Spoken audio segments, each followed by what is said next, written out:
Okay, so you're probably thinking an episode called Dates isn't going to be that interesting, but I would argue this is going to be the most interesting of them. So let's start with some dates. The first one I'm going to bring up is 2017. That's apparently when they started creating this plan. It's an interesting date, one, because it predates COVID, and if this is a plan to try and save clubs from COVID, how did they know COVID was coming along 2 years later? Either the conspiracists are right and that this was all planned, or B, they didn't, and this plan was for something else. Another aspect of 2017 is that's the year that Villa spent the first season in the Championship. That might be interesting because historically Aston Villa have generally been opposed to changes to the league, be it the Premier League, or be it the continual plans since before the Premier League for a European League. We have generally been opposed to that under long-suffering chairman Doug Ellis. Now that did change about 2008 when Randy Lerner, an American, came in and he stayed in charge of the club up until 2016, which kind of implies to me that before 2017 there was a different plan being discussed, that Villa were probably one of the clubs involved in those discussions. Our relegation and change of ownership led to us being ostracised from that process, and the process beginning anew in a different form. So that's all interesting, not groundbreaking, but interesting. The other date we're given is 2023. That's been given by the Glazers. That's apparently the time they want this implemented. It's an interesting date. It's the same date Premiership TV money is up for negotiation. Last time it was for $5 billion. Given the world we now live in, do you think those TV rights will be worth more than $5 million? The same as $5 million or less than $5 million? I'll give you a couple of minutes to make your decision. Now, I'm not really going to answer that question, but I am going to say what I believe. And the first thing I would point out is the economy. All the economists are saying we're going to lose 30 to 50% of our economy due to COVID, due to reacting to COVID. Regardless of whether you think that's right or wrong, either way we can expect an economic downturn of bigger than usual proportions. So that's going to affect advertising, because if we lose 30% of our economy, that's 30% of companies not advertising. What's more, you'll probably lose more than that if we lose 30% of the economy, because some of those companies that will survive by cutting to the bare bone. They won't be advertising heavily, if advertising at all. So even some that survive will reduce their advertising revenues, if not completely, then dramatically. So there's going to be a lot less advertising opportunities, which makes broadcasting the Premier League a lot less profitable, especially given the current TV deal. The other aspect to that is subscription packages. With 30% of the economy gone, that's 30% more workers on the dole, 30% of workers who can't afford the subscription. So subscription numbers going to fall. You could put the price up, but that's going to push more people off. More people are going to say, do we need this in these times? No, we don't. We'll use YouTube. I would expect, just on that basis alone, amount of revenue for the TV companies to dramatically reduce, meaning the amount they're going to pay for the rights is going to massively reduce. In fact, it may even be as little as $1 billion, depending on how bad the situation is. And luckily for the league and for the people, hopefully we'll be long out of this situation by the time they come to negotiate, and so the situation may have alleviated, and we may be, well, at least we'll know where we are effectively. We'll have certainty, hopefully, at that point. To think that it's going to stay at $5 billion is probably ridiculous. A cut of 50% is not being extreme. $2.5 billion could be the price. There's another aspect to that, and that is the Murdochs are no longer in control of Sky. It's now owned by Comcast, and Comcast are broadcasters. Are they going to pay as much? Are they going to see the significance of the Premier League to their sporting channel? I don't know.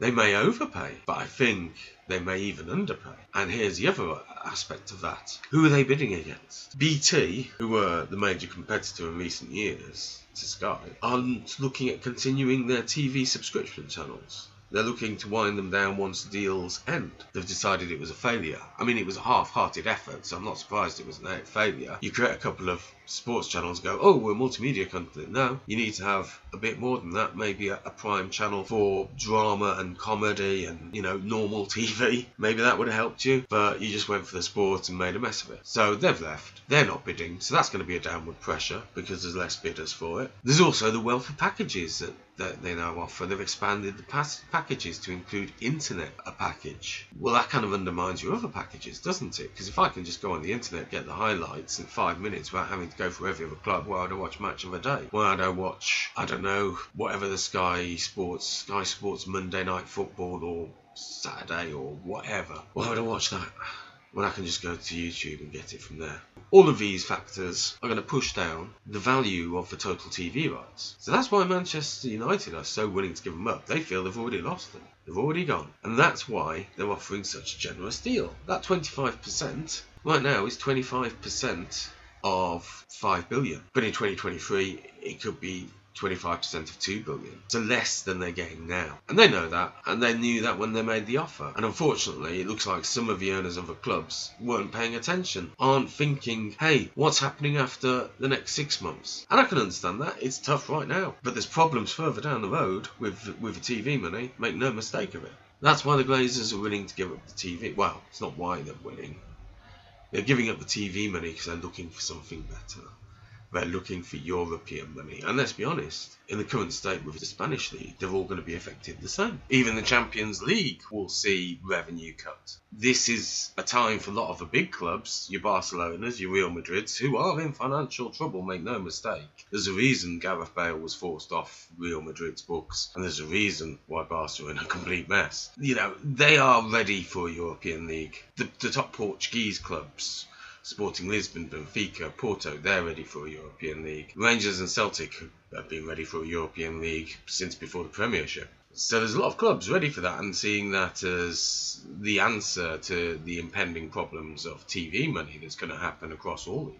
And that's what this is really all about. There's a chance of getting a bigger pot. It's had other implications for Manchester United. Jordon Sancho. Why didn't they sign him? Because they'll want to sign him on a 5-year deal. When does a 5-year deal run out? 2025. That's 2 years after the change in broadcasting money. They don't know how much that broadcasting money is, so they don't know if they'll be able to pay his wages beyond 2023. And still make 65 million profits, Man U have, because they didn't know how much TV money they're going to get, and they couldn't justify that spend with that uncertainty. Manchester United sees this moment, and as does Liverpool, I'm sure, as a moment when the European Super League could be created, and they're right.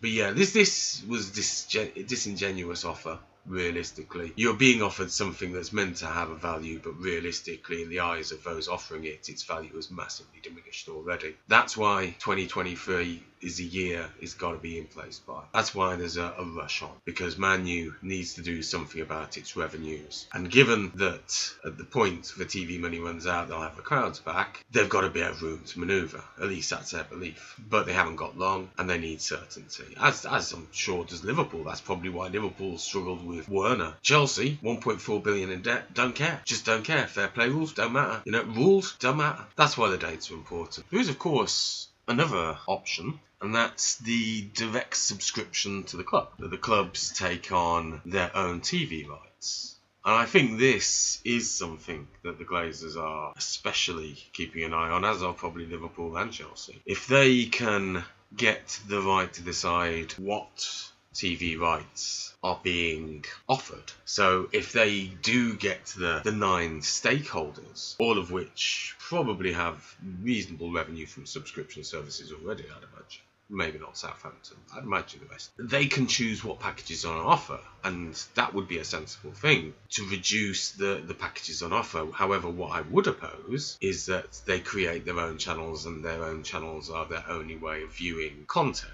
I don't see why every fan in the UK should be held to ransom by a subscription service to watch their club play Liverpool, Manchester, Chelsea, Tottenham, Arsenal, probably at London prices, let's be honest. There should be at least an option for the fans to watch the clubs by other means, be it YouTube or be it some other kind of broadcast. Obviously, if they go down that route, I don't really see that working for them. The BitTorrent of old and YouTube of now to some degree. There'll be someone willing to parrot it, or whatever you want to call it, and put it out into the public domain for hits.